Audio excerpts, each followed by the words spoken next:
faisait déjà maintenant John Ford, ça fait plus de 16 ans qu'il était au cinéma, qu'il avait fait quand même quelques grands films à l'époque du muet. Je pensais à vous en passer un, puis bon, il y a tellement de films de Ford que commençons par la période du début du parlant et jusqu'au bout, avec un choix très facile. Justement, je vais commencer par ce film, pour terminer par le dernier film de John Ford, Seconde Humaine, où on retrouve à peu près le même sujet, mais très très différent. Ne serait-ce que les hommes, dans le dernier film, seront devenus des femmes. Mais on aura à peu près la même idée.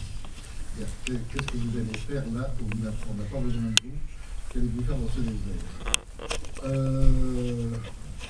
Ça, c'était une des choses. Et puis, il me semble que c'est un film qui reste absolument aujourd'hui assez stupéfiant, assez mystérieux, extrêmement culotté pour l'époque et même pour aujourd'hui, avec beaucoup de clichés sur John Ford qui dégringolent, à commencer par l'idée de l'action, puisque justement c'est un film qui ose carrément supprimer l'action. Enfin, il y a une action de par le fait qu'il n'y a pas d'action. Ça devient tout à fait passionnant et ça devient presque un film expérimental, en tout cas dans ce sens hollywoodien, de l'idée de l'action et en plus de l'idée de l'action chez John Ford. D'autres raisons aussi, sur, par exemple, sur la religion, d'un seul coup, à la religion par John Ford n'est pas du tout ce que l'on prétend quand on voit l'ensemble de ces films, une classe homme de droite, une classe homme justement sur l'idée religieuse, etc. Là, ce qui est de l'ordre du religieux est complètement out dans tous les sens du terme, est complètement dingue. En plus, avoir choisi l'acteur qui vient de tourner, je crois qui vient de tourner Frankenstein, qui est quand même tout à fait intéressant. Et le voir jouer comme ça dans ce film, c'est en effet tout à fait intéressant. En plus, évidemment, utilisant les Anglais, comme ça, il n'a pas à se poser le problème de l'Amérique. Et en plus, évidemment, s'il se sert des Anglais, autant à ce moment-là, il faut gagner une bonne pincée d'Irlandais, donc il va inventer le film à la manière de Ford, comme on a l'habitude de le voir dans tous les films suivants. En tout cas, dans la plupart des films suivants, je dirais, encore, je crois que obligatoirement chez John Ford, il y a des Irlandais, mais un film sans Irlandais chez John Ford, c'est quand même plutôt de l'ordre de la rareté et non pas la pièce. Bon, voilà. Toutes les raisons, non pas toutes, parce qu'il y en a encore d'autres, qui m'a fait choisir ce film pour ouvrir ce regard sur John Ford par du film.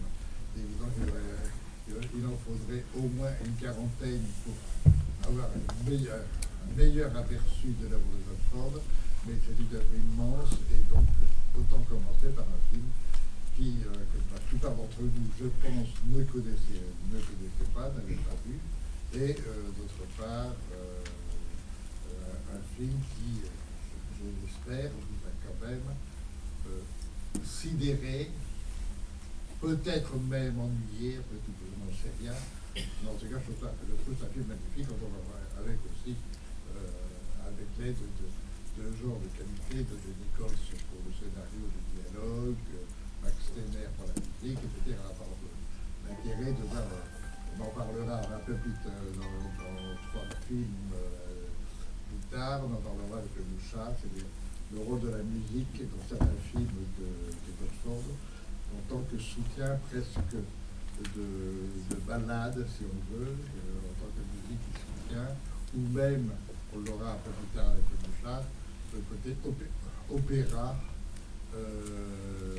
sous-jacent dans l'œuvre de John Ford. Il ne faut pas oublier que John Ford est passionné d'opéra et elle a toujours rêvé de mettre des opéras en scène au théâtre. Il ne l'a jamais fait, mais là, il y a un côté opératique, si on peut utiliser le mot d'opéra dans ce sens-là, qui est tout à fait passionnant aussi. Bon, voilà quelques petites idées que je vous envoie. Simplement, quels sont ceux qui nous voient le film pour la première fois? Je crois que c'est quasiment tout le monde. Oui, c'est à peu près ça. Et ceux qui l'avaient déjà vu, vous n'avez pas très nombreux, c'est bien ça. Bon, je vous laisse la parole pour commencer.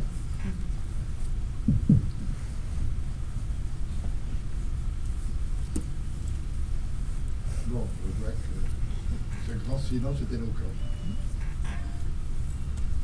Qu'est-ce qui se passe? Qu'est-ce qui se passe? Un petit essai, si tu veux passer un extrait. Il faut des essais? Si tu veux passer un extrait après, on verra. Ah oui, pas tout de suite. Non, pas de suite. Bon, je vous vois. Bon, on peut revoir la salle. Je crois avoir remarqué que dans le texte français, il n'y avait pas le mot arabe. Oui, parce que je ne sais pas du tout de quand est la copie. Si ce n'est pas une copie d'avant-guerre, c'est possible. Et même d'après-guerre, parce que je crois me souvenir que jusqu'en 60, il y avait une certaine précaution avec certains mots. Donc, et après 60 aussi d'ailleurs. Donc, ça se joue.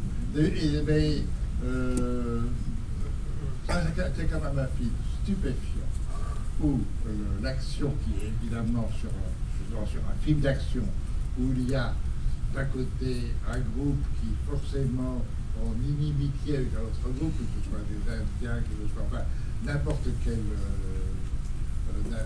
quelle raison d'un conflit, John Ford joue ici l'invisibilité de l'autre. Tout se joue là-dessus, en fait. Tout se joue sur le mental. Il va travailler plusieurs fois cette idée-là, et les deux plus visibles, c'est justement ce film-ci et le dernier film, Seven Women, mais il y en a aussi un, alors là, la quasi-totalité d'entre vous n'avez pas vu, qui s'appelle Les Sacrifiés, qui est de 1945, où justement c'est un peu la même idée. Les soldats américains dans les îles du Pacifique, la même chose, ils sont cernés, mais on ne voit jamais un japonais dans le film. Et je me souviens d'un jour d'une discussion après le film, où un spectateur avait traité le film de raciste. C'est une époque où il fallait absolument que notre Ford soit condamnable sur le côté droit, soi-disant, et donc raciste parce qu'on ne voyait pas les Japonais, et donc obligatoirement les Japonais étaient considérés comme ignobles parce qu'on ne les voyait pas. Ils étaient en train de tuer. La même chose aussi sur cette idée. On peut dire que c'est un film anti-arabe, ce qui est absolument pas vrai, mais je trouve tout à fait admirable d'avoir joué ce film justement sur l'invisibilité de l'autre. Et ça devient donc un film totalement mental où l'autre ne peut se travailler que par l'esprit, que dans l'esprit.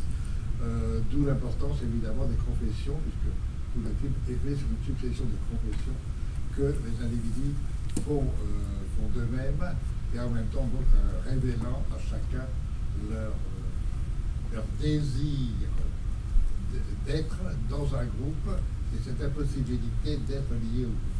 Là, on entre tout à fait dans un thème majeur, même capital, de l'œuvre de John Ford. Chez John Ford, on n'existe toujours que à travers un groupe, dans un groupe, afin que l'individualité puisse se manifester par le groupe, et grâce au groupe ou contre le groupe. Là, vous avez justement le film extrêmement exemplaire en ce sens. Bon, alors maintenant, on va dire donc arabe, qu'on ne dise pas le nom des arabes, ça n'a pas d'importance. En fait, c'est déjà complètement abstrait. C'est évident qu'on est dans le désert. Alors, par ailleurs, malgré l'état de la copie, il y a une chose qui me frappe encore aujourd'hui, quand je revois le film, l'immense beauté de la façon dont il filme le désert.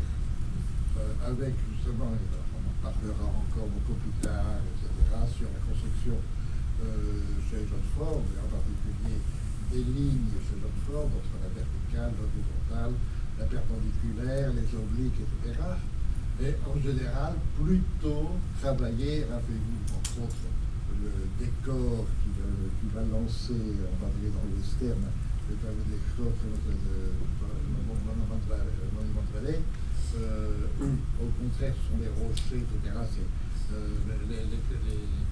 Les lignes ne sont pas tout à fait droites, elles sont dures, alors que ici, toutes les lignes sont forcément souples, courbes, et curieusement, ce qui est extrêmement intéressant, si vous avez la sensualité de ce que, si vous ressentez la sensualité de ce que vous voyez, il est évident que finalement, il y a tout un côté féminin du décor, c'est des dunes, par rapport à ces hommes. Et ça, quand vous voyez des films comme ça devient encore plus intéressant. Donc l'absence des femmes étant suggérée et accentuée par tous ces jeux de collines et de dunes. Et dans ces dunes, entre autres, si vous avez un peu d'imagination, vous n'avez pas besoin d'en avoir. Vous avez un peu d'imagination, il y a un tas de représentations de seins qui traînent comme ça dans le décor.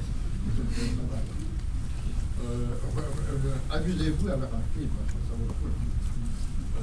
Quand c'est fait par un très grand cinéaste, c'est évident que tout joue, et en particulier la réceptivité que vous avez ou que vous éprouvez à voir comment on utilise les éléments du décor, les éléments de l'environnement. Le film est là tout à fait magnifique. Bon. Encore, je m'excuse, je suis un peu parti un peu plus loin, mais continuons par vos interventions. Oui, pardon. Ah non, j'étais ici. Ah bon, alors, moi, je vois le film pour la première fois, alors que les autres films de Ford, je les ai vus et revus, mais celui-ci, effectivement, je ne le connaissais pas. Alors, il est tout à fait surprenant. Enfin, je le trouve déjà tout à fait remarquable. Surprenant quand même, parce que cette absence de femme dans un film de Ford, même s'il y a ces figurines suggérées que vous évoquiez, avec beaucoup d'imagination quand même. Et puis, il y a l'évocation de Mollet qui pourrait être là sur le quai. Mais cette absence de femme est quand même assez extraordinaire, parce que ce que vous disiez, puisque si j'ai bien compris, mon dernier récit par François Chinoise, par Seven Women, il y a quand même un homme en plus dans Seven Women. Oui, il y en a un dans la mission, et puis il y a les ennemis qui là sont bien réels. Et qui sont très, très archimachistes, archivériques. Oui, oui, et donc ça fait là une différence. Il y a un côté ascétique dans ce film aussi, qui est assez extraordinaire, et puis le fait que Ligny, effectivement, n'apparaisse que par quelques silhouettes, alors qu'il est toujours présent dans l'esprit, et puis quand on voit les cadavres qui s'accumulent, on sait que... Donc cette absence de femme, et puis ce côté statique, c'est quand même assez extraordinaire dans un film de Ford. Oui, mais justement, quand on le regarde bien, l'art de Ford, il est obligé de prendre un principe. Ils sont, au début, nous avons quand même une avancée. Donc, un déplacement avec des méthodes fordiennes, c'est-à-dire les chevaux, la ligne des chevaux, la ligne horizontale des chevaux, la ligne perpendiculaire des chevaux, etc. Puis ensuite, il y a l'arrêt, les chevaux sont volés, sont partis, et maintenant on est réellement encerclé. C'est-à-dire que d'un seul coup, le cercle est là, et comment se sortir du cercle, de l'encerclement. Là, en effet, apparemment, on n'est plus chez Ford. Je dirais qu'au contraire, on est totalement.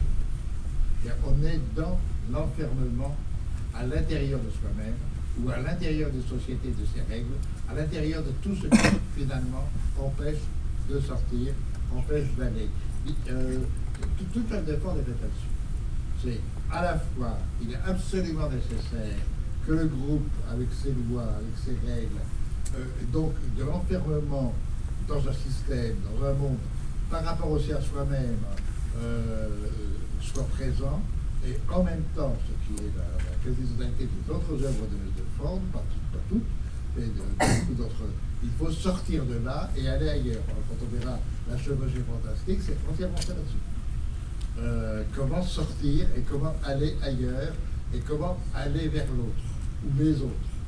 Comment accepter les règles, mais de ne pas subir les règles, de ne pas devenir complètement détruit par les règles. Ici, par exemple, c'est intéressant parce que c'est à la fois les règles militaires, bien sûr, mais c'est surtout la règle religieuse, c'est-à-dire par l'espèce de fou, de fou prêcheur qui, d'un seul coup, veut croire en Dieu, etc. Et je trouve très beau la fin, cette idée très belle de le faire porter la croix, mais vous avez pu voir quand même que visuellement, on est quand même au cinéma chez Ford, donc tout est traité visuellement. Obligatoirement, il faut que ce soit lui qui monte sur la dune et qu'il soit tout à fait en vertical et non pas en horizontal. De même que celui qui, je sais plus si vous avez parlé de la chanson là, de Molly, le chapeau rouge, enfin je ne sais plus quoi, je sais plus qui s'appelle la chanson, par celui qui la cite, c'est celui qui va monter verticalement à l'arbre. C'est marrant, je rappelle que Ford est quand même très influencé par Murnau, en tout cas il a suivi fortement l'influence de Murnau. Là, je vous fais une extrapolation indigne, mais enfin autant de la faire, tu vas traverser l'esprit tout à l'heure. Quand il monte à l'arbre, on pense exactement au moment où dans Tabou, au début, il monte à l'arbre. Et évidemment, s'il monte à l'arbre, à ce moment-là, il est la cible rêvée, et celui qui monte à l'arbre en rêvant à la femme sera le premier descendu, etc. Amusez-vous toujours à marcher fort les lignes. On monte, on descend verticalement, ou au contraire, on se déplace horizontalement, etc. Et ce jeu, ce scande le rythme même de son cinéma, de son écriture. Et ça devient tout à fait passionnant quand on regarde ça. Parce que, je dis que c'est passionnant, non pas pour regarder ça, sinon ça deviendrait de l'esthétisme, mais simplement parce que c'est la manière dont il exprime justement le développement par le déplacement de toutes les lignes dans son cinéma. Et entre autres aussi, évidemment, une ligne beaucoup plus abstraite, beaucoup plus morale, beaucoup plus sentimentale, etc. Ici, je trouve très réussi, parce que pour moi c'était risqué, de rester pendant 1h30 avec des gens qui, au fond, ne font rien que se parler. C'est tout. C'est quand même... Il faut le faire, ça.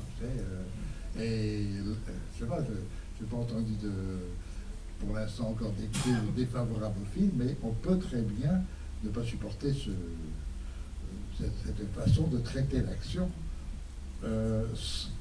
en la vidant de sa force. Ce coup, vous n'êtes plus dans l'action, vous êtes dans l'action du verbe et non pas dans l'action des choses, de l'acte. C'est très, très intéressant. Moi, je trouve le film passionnant. Je crois que vous vouliez parler. Ce que je voulais évoquer, c'est les découpes de cadres à l'intérieur du cadre. C'est-à-dire, je voudrais juste donner 2 exemples. Quand la patrouille arrive dans l'oasis, ils sont filmés à travers une espèce de porte de troncs de palmiers qui découpe le cadre, et on les voit arriver par l'espace qui est ainsi créé dans le cadre. Et il y en a un il y a un autre moment qui m'a absolument épaté. Et je pense que ça, c'est vraiment la copie 35 qui nous permet de voir ça. C'est comme s'il y avait un relief, hein, c'est-à-dire au moment où Boris Karloff, l'illuminé religieux, pour ceux qui le savent. l'illuminé religieux est tué au sommet de la dune avec la croix qui est au sommet. Celui qui lui court après essaye de revenir vers l'oasis en courant. Et à ce moment-là, il y a une découpe dans le cadre qui est une arrondie, comme s'il essayait de s'enfuir d'une grotte. Et le relief est littéralement donné par le grain du film, quoi. C'est magnifique. Ce qui est fabuleux, c'est qu'il joue l'action grâce à la plasticité des éléments qu'il filme. C'est un jeu de courbes, de dessins. Enfin, de toute façon, on en reparlera pour tous les films de Ford. Le travail sur le linéaire chez Ford. Donc forcément, dans le linéaire, il y a d'abord le cadre, parce que le cadre, c'est quatre lignes, forcément qu'il faut un carré. Mais à l'époque, le cinéma, c'est un 33, donc quasiment un carré. Et à travers ce carré, en effet, toutes les autres lignes qui interviennent. Bien sûr, tous les cinéastes, ce que nous appelons les cinéastes, ils ne sont pas si nombreux que ça, de travail ça, c'est-à-dire c'est du travail graphique, plastique, de l'art cinématographique. Mais la méthode ou la manière Ford lui est extrêmement personnelle et en effet c'est capital. Tout s'exprime d'abord par cette construction plastique. Si on obtient le film que je veux absolument que vous voyez, parce que pour moi c'est indispensable pour voir Ford, et vous l'avez quasiment pour la plupart d'entre vous pas vu, sauf des personnes de certain âge, ce qui est Le soleil brille pour tout le monde. Vous verrez plastiquement à la fin du film, c'est une des choses les plus stupéfiantes que vous avez faites au cinéma. On est au sommet du sommet. Et vous verrez que justement tout fonctionne comme ça. Alors là aussi, mais d'une façon encore simple, et en plus aidé par ce que fait toujours quand même notre force, déjà c'est ça que aussi son génie, c'est qu'il ne va pas fabriquer de l'art. Il se sert de ce qu'il a sous les yeux. Mais il sait sacrément s'en servir. Et comment se sert, utiliser tous les éléments de paysages, des décors, etc. Que ce soit les décors des maisons, que ce soit les paysages, et en particulier dans le western. Donc là, il est à l'aise. Alors, ce film aussi, bon, il y a pas mal de choses à dire, mais enfin, de toute façon, on parlait pendant les 9 autres séances qui vont en parcours, qui sont un peu passionnants. Mais moi, ce que j'aime aussi dans ce film, c'est la réduction du sujet à la guerre, non pas le pourquoi de la guerre, mais plutôt son absurdité. Je ne peux pas dire au fond son absurdité, sa vacuité, à quoi ça sert la guerre, et finalement travailler sur le vide. Une guerre, c'est fait pour vider. Et ça, je trouve l'idée magnifique, parce qu'à la fin, bon, bien sûr, il faut quand même que l'armée anglaise arrive, mais normalement, le film devrait se terminer par la mort du sergent, mais en même temps, ça n'aurait pas été bon non plus. Il faut que ce vide soit à la fin comblé. Peu à peu, ça se vide. Pas beaucoup de films qui osent faire ça. Pendant 1h30, vous dire, bon là, je vis la baignoire. C'est pas tous les jours que vous voyez ça. Bon, d'autres réactions, oui, pardon. Personnellement, en voyant ce film, j'ai pu voir moins un film de guerre qu'un western, surtout par rapport à la place que tient le désert dans ce film. Parce que tout de suite, le désert, il a une connotation très symbolique. Chez John Ford, je pense à la chevauchée fantastique ou la prière du désert. Pour moi, le désert, c'est à la fois un allié et un ennemi. Un allié parce que il présente des points de refuge, ou alors c'est un ennemi parce qu'il abrite le repère des héros, du genre les Indiens ou les bandits. Là, dans ce film, clairement, l'oasis, c'est clairement un refuge. Mais l'ennemi, en fait, les armes en question, ils sont invisibles. Et ce qui fait que là, l'ennemi, tout d'un coup, ça devient l'espace tout entier. Le désert devient un ennemi infini et ça devient un personnage. Oui, mais justement, mais non, mais ce que j'essaie de vous dire depuis tout à l'heure, c'est que je forme bien sûr que le paysage devient un personnage.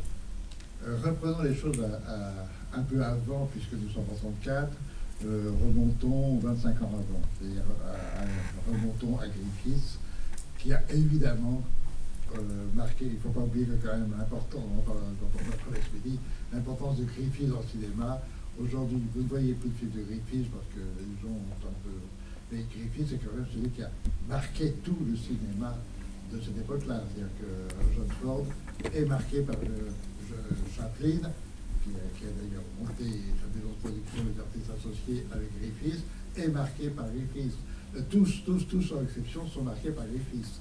Bon, et Griffiths, et vous direz pas, le premier, dès la sortie des Défis de Lumière, ce que font les Lumières sans savoir, bon, ils prennent des gens qui sortent d'un endroit, donc c'est pas un paysage, c'est un décor, c'est-à-dire une usine de laquelle les ouvriers sortent.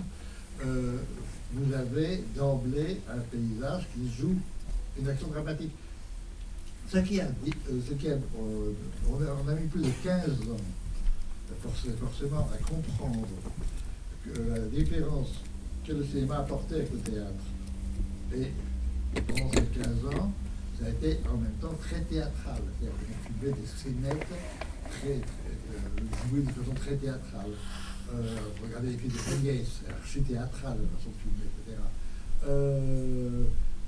Griffith est le premier à avoir compris ce que le théâtre ne peut pas vous donner, que le décor est un acteur un acteur dramatique, c'est-à-dire qu'il y a un conflit ou un rapport dramatique entre les personnages et le décor, pas le décor, l'environnement. Ce que vont développer les Suédois, tels que Sjöström, Stiller, etc., que va travailler enfin bon, et ce que va travailler Ford, et puis tous les autres, tous les grands, c'est-à-dire qu'il y a une dramatisation entre les personnages et le décor dans lequel ils vivent. Alors, vous dites sur Ford, par rapport à ce film, bon, moi je l'accepte comme film de guerre, c'est pas un film de guerre, bien sûr, c'est pas un film de guerre, parce que les Américains vont le développer dans ce qu'on appelle leur film de guerre, ou les Français, etc., qui est important. Mais il est vrai que c'est quand même un contexte sur la guerre de 1917. C'est évident que c'est quelque chose d'autre. C'est une patrouille perdue, et c'est donc une sorte d'aventure où, à ce moment-là, le rapport au paysage, donc le rapport aussi au désert, vous dites ça pourrait être un décor de western, oui, mais pour moi ça revient au même, pour Ford aussi. C'est évident que pour lui c'est la même idée. Simplement, c'est pour ça que tout à l'heure, je voulais suggérer quand même la réceptivité au paysage donc, du désert, sur le côté féminin de ce paysage, sur la sensibilité du féminin. C'est-à-dire à ce moment-là, ça devient très intéressant. Des hommes privés de cet élément indispensable au groupe, qui est la femme. C'est pas pour rien que le sergent parle de cette histoire. C'est quand même lui, le personnage principal. Donc son histoire, c'est ma femme a accouché, elle est morte pour son accouchement, ce qui à l'époque n'était malheureusement pas si rare que ça. Et en effet, le rapport d'un mari et d'un père, c'est-à-dire le mari qui peut regretter que ce soit que l'épouse, la femme qu'il aime, meurt et l'enfant soit sauvé. Il y a eu des drames ou des romans qui ont été faits là-dessus, ou inversement, que l'enfant meurt et qui va entamer le rapport conjugal. Ça, c'est assez complexe. Et c'est pas pour rien que, justement, dans le sujet tel qu'il est traité ici, c'est ce personnage qui est quand même le personnage fort, principal du film, qui sera sauvé à la fin, de façon de parler, entre guillemets, qui raconte justement cette histoire-là. Ma femme est morte, mon fils a tué ma femme, et finalement, mon fils, je deviendrai grand, je me sacrifierai pour lui. Vous ne croyez pas que ça vienne comme ça par hasard. Il est évident que c'est cette idée-là qui est traitée. Et le moment aussi où ils évoquent tous les femmes, est évidemment interrompu par ce brave fou de prêcheur, qui là, c'est le scandale. Il y a la rêverie des femmes qui sera présente dans tous les films des westerns, tous les films de western de Ford. Présence sous